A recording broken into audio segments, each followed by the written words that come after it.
If it was over here, would the bubble cover it? I mean, I can't imagine it. Yeah, it's like this big. It's that big. But it's not tall, so it would be probably That way. about this tall. On the right? Okay.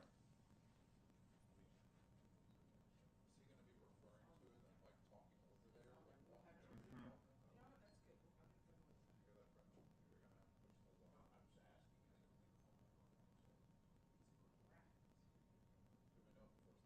that's good. I'll give them a listen. I don't, I'm sorry. Um, so, here you think? I mean, it's gonna be this wide, right?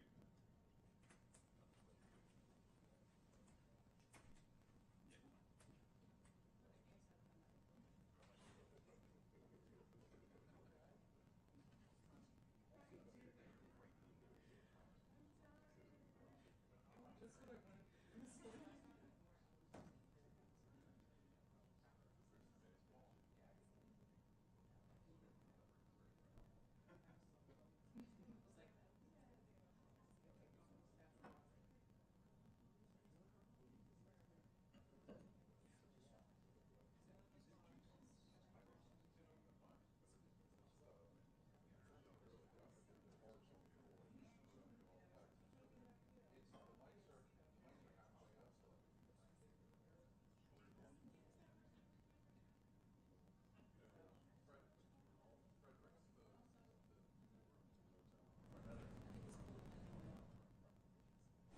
Testing 1, 2, 3, 4, 5. Testing 1, 2, 3, 4, 5. Sounds like you.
Well, good morning. I'm here, of course, with Kevin Guthrie, the Florida Division of Emergency Management Director, Jim Eifert, head of the Florida National Guard.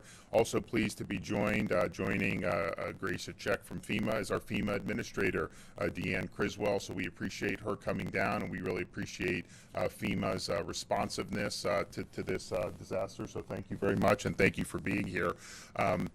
You had people immediately descend onto the scene, particularly in Southwest Florida. There's life rescue, making sure people are okay, following up on any type of calls, and there's been really a Herculean effort.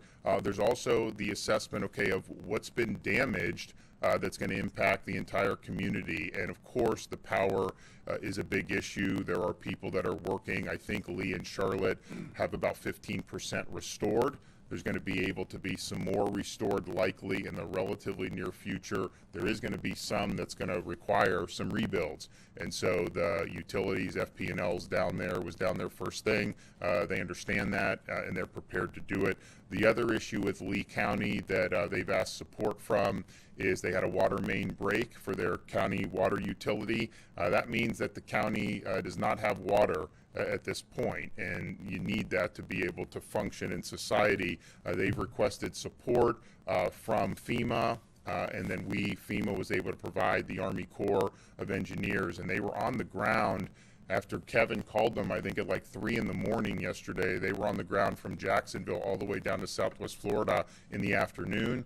They've been working to assessing that situation. We also have Florida National Guard personnel standing by to help the Army Corps if they need it.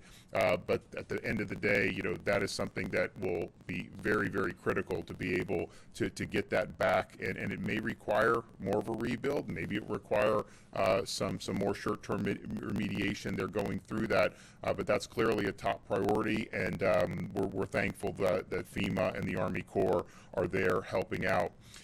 We have, obviously, there was a lot of folks in affected areas that evacuated. Some did shelter in place. As of last night, we've contacted over 20,000 Floridians that filled out a shelter-in-place survey on floridadisaster.org. Over 10,000 have responded, and all 10,000 said they were safe. And the state sent the first alert late last night and are expecting more responses this morning. Cell phone connectivity is sparse in some areas and sometimes it's easier to get out a text message. So the process has been streamlined. There's now a standalone site to report your location. So if you're having issues contacting your family via phone, and if you're sheltering and want them to know you're safe, there's a website, missing.fl.gov, missing.fl.gov. These forms are triaged by staff here in Tallahassee and dispatched to responders that are on the ground. In addition to the rescues yesterday, rescue personnel have gone to more than 3,000 homes in the hardest hit areas, going door to door to check on the occupants of those residences. There are over 1,000 dedicated rescue personnel who are going up and down the coastline. They all also are going to be doing more and more inland in some of our counties, inland portions of Charlotte and Lee, but also DeSoto and Hardy counties. I think Hardy County is the most without power right now. I think they're 99% without, or they're pretty. Yes. Yeah. So you see the really troubling images of a washed out home on the Fort Myers beach, and that really is ground zero and obviously very important. But this was such a big storm that there are effects far inland, and these rescue personnel are sensitive to that, and they're going to be helping. We've opened 2 major points of distribution for food and water this morning. First, Charlotte Sports Park, the spring training facility for the Tampa Bay Rays in Charlotte County, and then the Lee County Sports Complex, the spring training facility for the Minnesota Twins. These are pods that are much bigger than normal pods. There have been over 1.6 million gallons of fuel into Southwest Florida that have been moved in to support the response. I think what we're finding with the fuel is the fuel supply is flowing. It's just a matter of the gas stations need to have power to be able to operate, and if they have a certain number of pumps, they're required to have a generator. I was in Lee County yesterday, actually saw some of the larger gas stations were operating, so that's a good sign. As of 6 a.m., there are about 1.9 million people or customers without power. Right now, the hardest hit areas are Hardy, 99% without power as of this morning. Charlotte and Lee both have 85% without, and DeSoto is at 80% without. Sarasota, Collier, Manatee, close to half of the customers there are without power. Hillsborough and Pinellas, 15 to 18% are without power, and these crews have been on the ground since it was safe to do so, and they are working 24/7 to be able to restore power all throughout the state of Florida, and that's over 42,000 linemen and associated personnel that are on the ground. FDOT has had over 1,300 people on the ground. They've cleared more than 1,100 miles of roadway. I was happy to see the traffic flowing in Southwest Florida. Obviously, there's some structural problems in some of the bridges leading out to Sanibel and Pine Island, but by and large, there were toss and clear operations. The traffic is flowing in Southwest Florida, probably better than would have been anticipated so soon after such a major hurricane, so we appreciate that. They've also inspected and reopened 800 bridges across the state, and this includes 67 high priority bridges inspected and reopened in Lee, Charlotte, Sarasota, and Manatee counties. Pine Island, Sanibel, those are going to be rebuild efforts. The Sanibel Bridge had breaks in multiple parts of it. It was not where the water and the pylons were. Those held up very well. It was where you had it on some of the sandbar, and that basically just got washed out from underneath. In the meantime, I think Kevin can talk about this. You know, they're going to be running barges to be able to bring more heavy equipment onto the island to be able to help with the response. The first responders that have been there, by and large, coming in via air, you know, they do have some equipment, but they're traveling lighter just to be able to go and get to people as quickly as possible. There have been 6 healthcare facilities evacuated in Southwest Florida. They were having problems with water or problems with power for an extended period of time. We're also prioritizing getting power and running potable water to the rest of the area's healthcare facilities. There have been 117 facilities that had lost power that now have power restored. The ports, Tampa Bay, Miami, Everglades, they are reopened for fueling, and I think between today and tomorrow, all the ports in the state of Florida, up and down both coasts, will be operational. Food and water, massive amounts, and Kevin is sensitive to the water situation in Lee, so I'd say this is an extraordinary amount of water that has been staged and is continuing to be brought into the area. So FEMA has activated their individual assistance program. So if you're in need of help of recovering in those affected counties, you can go to disasterassistance.gov or call 1-800-621-3362. 1-800-621-3362. 34,000 people have already registered with FEMA. Make sure if you're looking at claims on your property, you document that, take photos, make sure you have it. We want you to be able to be made whole as quickly as possible. There will be, in conjunction with FEMA, the state of Florida, and the local communities, what are called disaster recovery centers. Those will be set up very soon, and that will be a place, if you need help with things like individual assistance, you can go, although, Gracia will point out, you don't need to go there. You can do all this online. There's also going to be insurance villages set up under the leadership of CFO Jimmy Petronas. You're going to have a lot of flood insurance claims as a result of this. You will have some wind claims as a result of this, and it's our view that these claims need to be paid very quickly so that people can get back on their feet. I want to thank the First Lady for spearheading our efforts for Volunteer Florida and Activate the Florida Disaster Fund, where people can donate. If you want to contribute, you will be joining a lot of people who've done a lot of money, and we now have over $12 million with 24 to 36 hours after the storm hits. Pretty incredible that's happened. If you want to go to floridadisasterfund.org, floridadisasterfund.org. More than 12 million has come in, and there's a lot of interest to do a lot more. Why is that important? FEMA has certain things they can do via statute regulation. But if it falls outside of that, they just can't do it. That's not the way it works. And so when you enlist private organizations, they can be a little bit more nimble. They can tailor their response to maybe some of the more unique needs that citizens may have. And obviously, you have people that have been dislocated. You have people that no longer have homes. And so there's going to be a wide variety of things that they're going to need in the coming days, weeks, and months. Volunteer Florida. If you want to volunteer your time, visit www.volunteerflorida.org to find volunteer opportunities. I think this is one way where you can really make an impact, and I know people really appreciate all the outpouring of support. I want to commend the folks that we were able to meet with down in Southwest Florida. You know, this has been a major event, of course, and these people have been working around the clock to be able to serve their constituents and serve their communities. And we appreciate the dedication. We appreciate the perseverance. We know that there's a lot of difficult days ahead, but they've really done a great job standing up for the people of their community. I'm going to let Kevin give a brief on the state response, and then we'll have the FEMA administrator come up and provide some perspective from FEMA. Thank you, Governor. So I'll obviously thank you, the Governor, but I want to thank the agencies represented here to my left, especially Gracia, FEMA Administrator Deanne Criswell, Captain Rooney, and Admiral Brendan McPherson from the United States Coast Guard, others that are not here that are certainly on that floor behind me, Lieutenant Colonel Miller from the U.S. Army Corps District out of Jacksonville, Colonel Booth out of Jacksonville, and many, many other federal partners that have certainly helped us here. Captain, if you can just grab that easel and just put it right back up here for just a second, I'd appreciate it.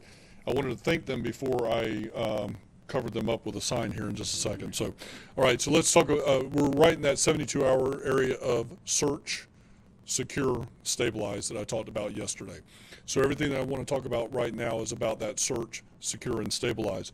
So we continue to have our fire rescue partners, search and rescue, going in there and conducting the what we call the hasty search, and then they're coming back and do their primary search, and then they'll do a secondary search. So again, I think it's very important for everybody to know that as a part of the search and rescue element, over a 72-hour period, there's actually 3 searches that are conducted. That hasty search is just very quick, see if they see any survivors that are alive or in a traumatic situation, and they start to move those individuals to safety. That's been conducted.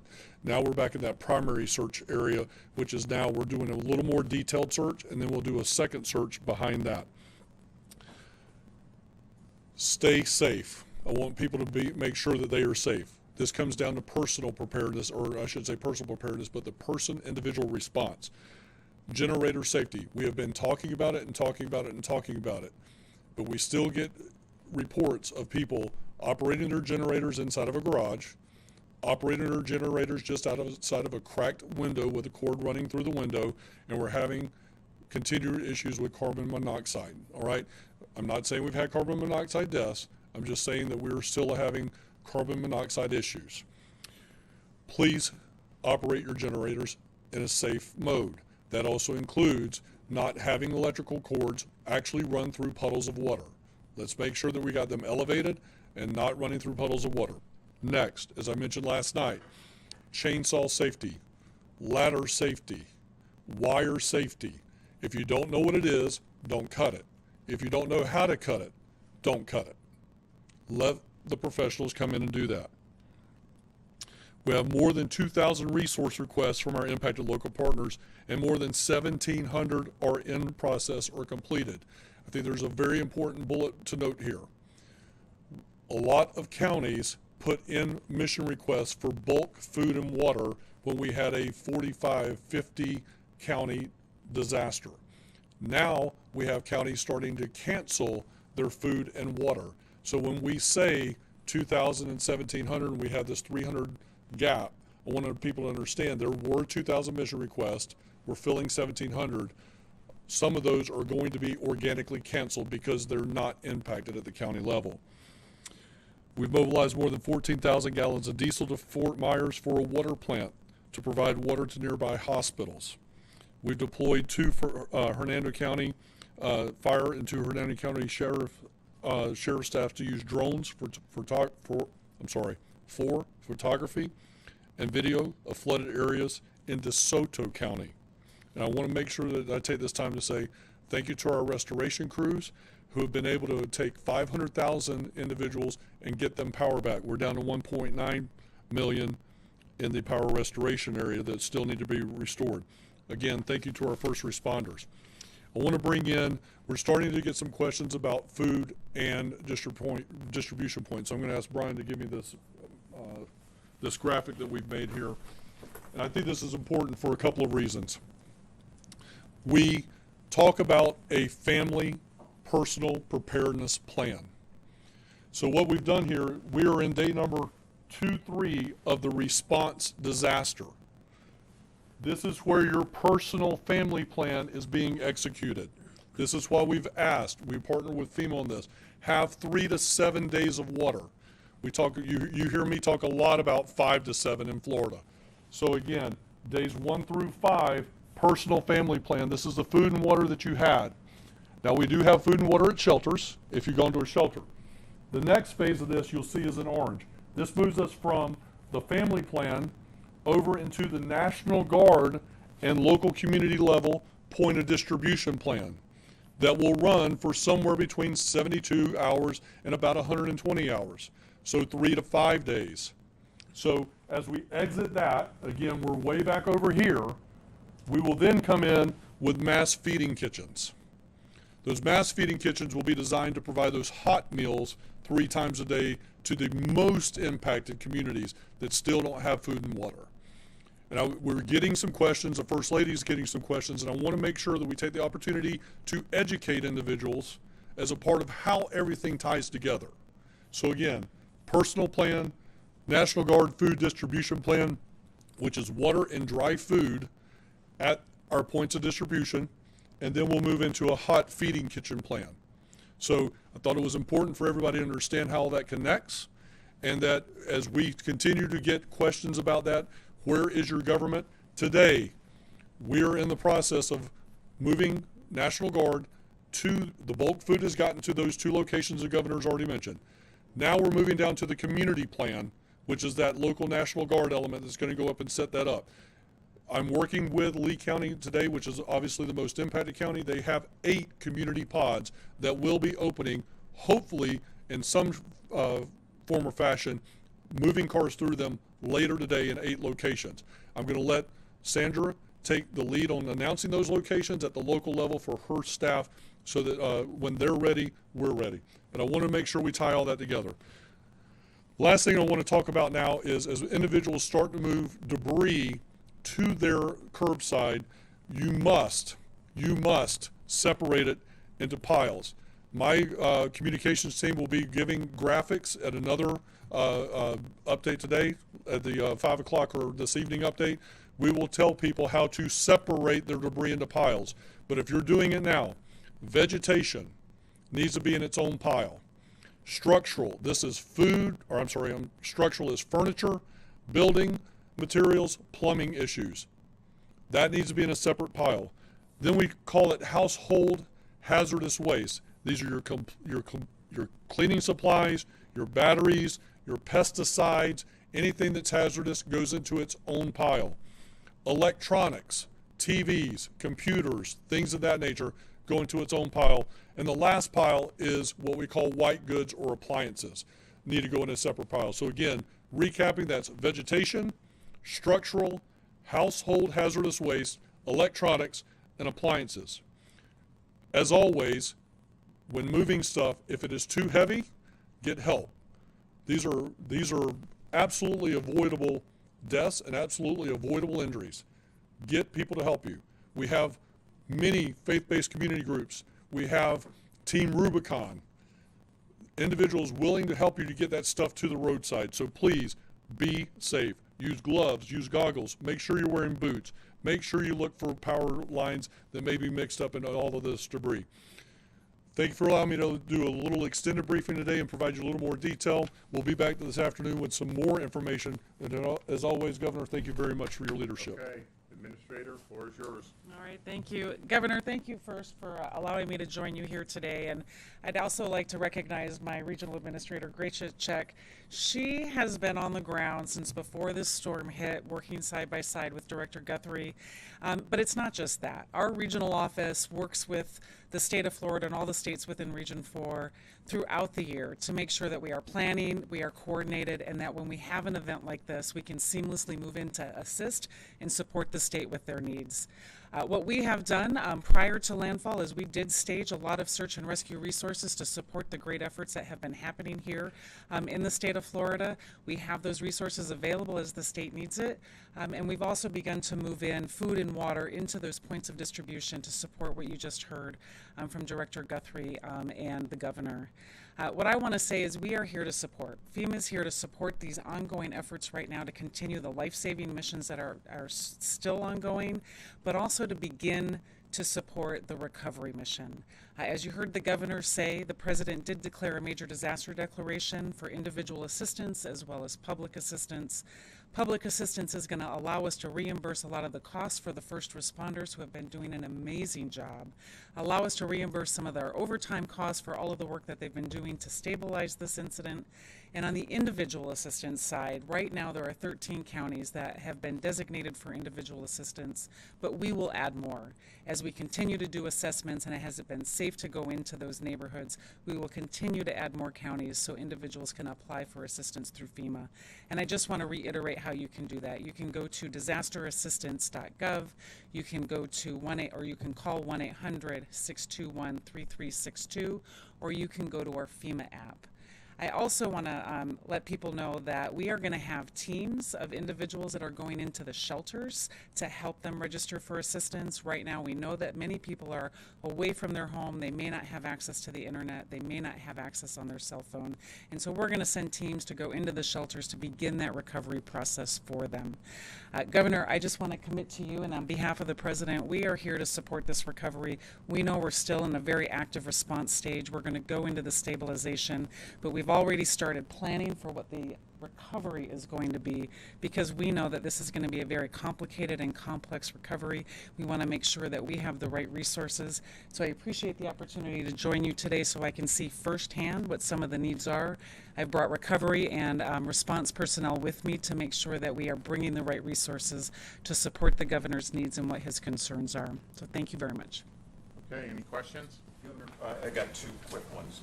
First of all, do we have an update on casualties? And second of all, obviously you're meeting with the administrator today. What are you asking for? What does the state of Florida need from FEMA? Well, I think the number one thing that we needed, that they provided, which was the Army Corps to support Lee County and their water situation. Critical, and get that infrastructure back up and running. You look at this storm, obviously there was really significant damage, but you also have a lot of folks who had minimal or maybe no damage, and getting them back, make sure they're in their homes, they have the running water, the electrical, all of that is going to make all the other efforts so much better. So we appreciate that, but I think that is probably the number one priority. Kevin, would you say that that's probably the number one priority? And the Army Corps, they're the subject matter experts, and so hopefully they get a diagnosis and then they can plan and the county can go in and fix it. I'll let Kevin talk about the others.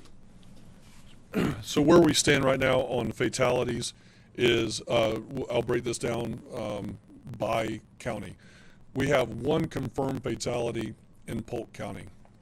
We have 12 unconfirmed fatalities in Charlotte County. We have 8 unconfirmed fatalities in Collier County, and we are still processing through the situation with the hasty search that I mentioned before in Lee County. Now, let me talk about confirmation and unconfirmed. People die in disasters that have nothing to do with the disaster, right? So the medical examiner is the one that makes that determination. They are the lead agency at the local level to determine when they investigate that this is either disaster related or not disaster related. If it is determined to be disaster related, you've heard the governor and I talk about this now for about 3 or 4 days, there is a direct death, in other words, storm surge, rising water, things of that nature, or indirect, the stuff that led up to it after the fact. So with that being said, we have 12 unconfirmed fatalities In Charlotte County, we have 8 unconfirmed fatalities. In Collier County, we have 1 confirmed fatality in Polk County. So that brings us up to 21 total. We do have an identified situation that was done during the hasty search of some fatalities. We do not know exactly how many were in the house, and let me paint the picture for you. The water was up over the rooftop, right? But we had a Coast Guard rescue swimmer swim down into it, and he could identify that it appeared to be human remains. We do not know exactly how many. We do not know what the situation is, and before we comment on that, we want to be transparent, but we just don't know that number. And we got a couple of other situations where we had that particular type situation. So right now, the number we're going with is we have 21. We have identified a situation for sure that we know we got something in, but until the water recedes and we get the special equipment, again, we've got to have special equipment to get in there, and as the governor's already talked about, is we can't get that over there, so I'll take it just a point of privilege there and talk about that. We've got a 20 by 40 foot spud barge that's now been delivered that we can now start traversing some heavier equipment. In the Search and Rural Rescue, this is called hackneys. These are basically like beer delivery trucks, soda delivery trucks that have specialized equipment that we can get on that spud barge, get it on the land, the other side, and start doing some really technical type of rescue. Once we get to that point, then we can probably give you some better numbers. But where we're at today is 21, 1 confirmed, 20 unconfirmed. For clarity on the survey, Governor, you mentioned that there were about 20,000 people that had responded to the survey, 10,000 were contacted, and they were fined. Does that mean that 10,000 have not responded and they're not okay? Or? No, that's not what that means. So for instance, right now we have about 14,000 people just in Lee County, I believe it is, well, I'm sorry, across the 3 counties. We've got about 14,000 people in shelters. So we are now, we did an automation of collecting data. We are now at a point where in this 10,000 is we're physically having to find people. Do they have communications? Can we get them on the cell phone? In the hardest hit impacted area, we may not have cell phone capability. So we are trying to, it's going to take us some time. If you guys recall back when I was here for Hurricane Michael, we had over 30,000 people. And then we whittled that down to 3,000. And then we whittled it down to 300. And that just happened organically over time. But if you recall, between indirect and direct deaths for Hurricane Michael, I think we only had 77. So that number is going to continue to squeeze itself down, down, down as we have the ability to get into shelters and find people that are registered inside of shelters. People will register via the FEMA app, FEMA website, on the phone with FEMA, person to person with FEMA, and then we'll start to be able to whittle those numbers down between federal data, between state data, between local data, and that number will continue to shrink. But again, we are way ahead of where we were at for Hurricane Michael when I was here on this floor for that. We were 30,000 weeks into that situation. We're down to less than 10,000. We're only day number 2. So that number is going to continue to come down drastically. Instead of that 10,000 number, just maybe a combination of whether they're missing, out of contact, out of power, not the location might have changed, or what exactly? Right. How would you consider the categories? All the aforementioned, and for those that didn't hear the question, what categories will we put this into? Those without power, those without communications, those that are just trying to still reconnect with loved ones. At the end of the day, it's all of those categories. But again, we will shrink that. That will organically shrink day by day. That the pod that's right behind me, 30 feet behind me, are human services. There are people that are dedicated to doing nothing but that and take the information that comes from Urban Search and Rescue and connect to that data and whittling that list down. A number of missing people at this point in time. Right now, so again, missing people is a local law enforcement jurisdiction. All right. So if you want to ask questions about what are the missing person numbers, that's got to be a local county sheriff or a local law enforcement ask. Governor, speaking of county sheriffs, appreciate the transparency on casualties. Do you think the message that the Lee County Sheriff put out was premature or makes your messaging more difficult? Look, I mean, I think, these are stressful situations. I think that when you have a storm like that bearing down on your community and then obviously hitting the community, the people who are going through that, they're working, but you kind of have a lump in your throat because you just don't know what's going to happen. And I think that that was done because there's concern for the well-being of the people of Lee County, and there's a concern of the damage that the storm has done. I mean, clearly, it's packed a big wallop. When you look at some of these things, like you see a house totally washed out, it's just nothing but a concrete slab on Fort Myers Beach. You just pray to God that no one was in that, because some of these things, these people on Sanibel that have the real big houses, they could hunker down and it'll pass, and their homes are raised, and so the surge they're probably protected from. Some of these others, particularly some of the older construction, didn't stand a chance in that. And so you just hope that those were folks that that had left, or that those structures were not occupied. So I think it was just about the concern for what they were facing, and the fact that you did have people that as the storm was in process, there were people that were really concerned with what they were seeing with the water rising and whatnot. I think and I think Kevin would agree, as the search and the rescue folks have gone to a lot of these areas, fortunately, you're not finding like desperate people waving, saying that it's usually, there's some people that are brought off the island, they're thankful, but many of these people on Sanibel, some are saying, we're fine, thanks for coming by and doing that. So there's going to be more that happens in the next few days, but I do think the response was very, very quick. I think it absolutely has made a huge difference. And if you just look at where are we at in rescues now, I mean, we're over 700 rescues. We're over 700,000 rescues, but the CFO's office has over 3,000 touch points. So I think that's an important number. We've made contact with 3,000 people in the field, touch points in the field, and actually rescued 700. Yeah. So, but this is ongoing. Those guys have worked really hard, and especially you think about who was the first one to get over there, literally driving through tropical storm across Alligator Alley, was Task Force 2 out of Miami. And who was Task Force 2? When did we see them last in a public way? We saw them at the Surfside disaster. We saw the Task Force 1 there, and many other task forces from around the state and the country that came in.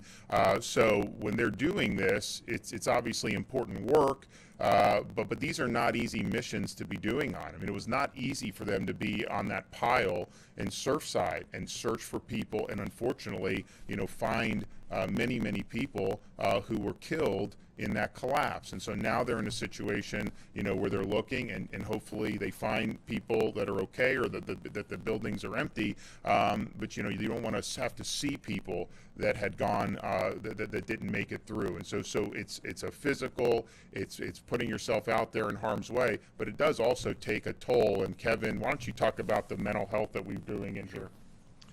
Sure. So in the mental health category, if you recall, very early on in the DeSantis administration, First Lady Casey DeSantis took on the role of providing for first responder mental health, to include of hiring the first ever in the division a state mental health coordinating officer. So Sarah Newhouse is our state mental health coordinating officer. She is housed here in the Division of Emergency Management. Has a bifurcated chain of command, me on a day-to-day basis, but in a disaster situation, she reports directly to the First Lady to help coordinate those disaster mental health services, not only for disaster mental health in general, but even more importantly focused on first responder mental health. So you're going to see already, there are already embedded what we call critical incident stress management teams, or CISM teams for short. Those are already on site, and you're going to continue to see first responder mental health resources come into the area, including FEMA's first responder mental health services, as well as individual mental health services, as well as ours. So again, we have a person, I'm titled the state coordinating officer, to coordinate all of these state agencies that respond to a disaster, but we have a person that just takes a subset of mental health and is that state mental health coordinating officer that works under me and underneath the First Lady for disaster mental health. Okay, thanks guys. Location of the house where the